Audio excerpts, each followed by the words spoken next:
Izingxoxo ze-MK Party sifaka phakathi ne-ANC. We are running a simultaneous process. We have good relations with other parties. We've met with the EFF, we've met with the NFP, we have engagements with the ANC. This morning we'll be meeting with the PA.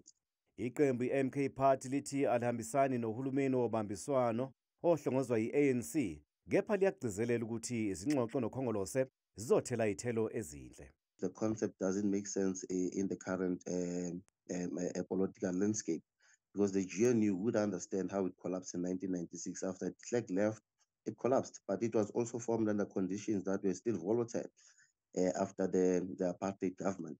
So you can then want to reconstruct or reinvent something that doesn't have any material and material benefits in the current political environment. Ngakolunye uhlangothi iphini likamengameli we-EFF uFloyd Shivambu liphinde laphakamisa ukuthi uhulumeni wobambiswano ohlongozwayo kufanele ubandakanye i-MK Party.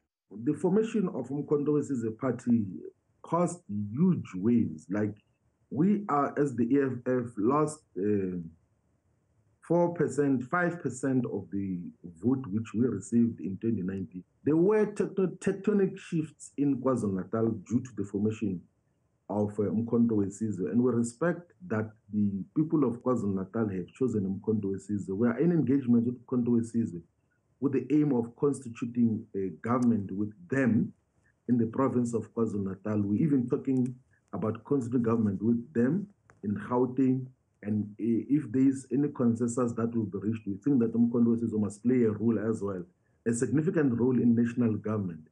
Kuke kwaba nemibiko ethi iqembu i-NFP lizohlangana ne-ANC, i-DA ne-IFP ugudluzi MK Party emandleni KwaZulu-Natal. Kepha iqembu lithi le ingxoxo na wonke amaqembu KwaZulu-Natal alikasithathi isinqumo, kepha lizoqikelela ukuthi isinqumo salo asiphikisi izwi labavoti besifundazwe. Okwethu okubalekile uqinisekisa ukuthi izimvo nezimfuno zabantu bakwaZulu-Natal sibeke eqhulwini. Ngakho-ke uma ubheka ibalo namavoti endlela ahamba ngayo ayakhombisa ukuthi abantu bakwaZulu-Natal bebenesifiso ukuthi iqembu le-MK kube yilona elakha uhulumeni wakwaZulu-Natal. Ngakho-ke njenge-NFP sicabanga ukuthi kuwumsebenzi nomthwalo wethu uqinisekisa ukuthi asiphikisani nezimfuno zabantu bakwaZulu-Natal. Iqembu i-Action SA lisamile kwelokuthi angeke libe ingxenye yohulumeni wobambiswano. Uhlalo walo KwaZulu-Natal uZwakele Mncwango uthi lo hulumeni wobambiswano uyindlela nje ye-ANC yokufaka i-DA embusweni ngomshosha phansi. Umncwango ujikijela imibuzo ngembandela ye-DA kulo hulumeni wobambiswano.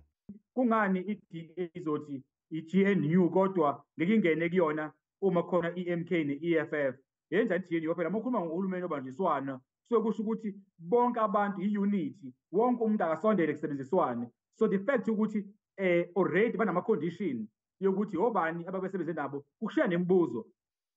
I-ANC ingaphansi kwengcindezi enkulu ukuba yakhe uhulumeni njengoba iphalamende lindeleke ukuba lihlale okokuqala ngoLwesihlanu, nakho kungacaci ukuthi kuzokwenzeka na njengoba kunesicelo esiphuthumayo sasenkantolo yomthethosisekelo esifakwe yi-MK Party ifuna ukuba kume kuze kube kuxazululwa izikhalo zayo ngomphumela wokhetho.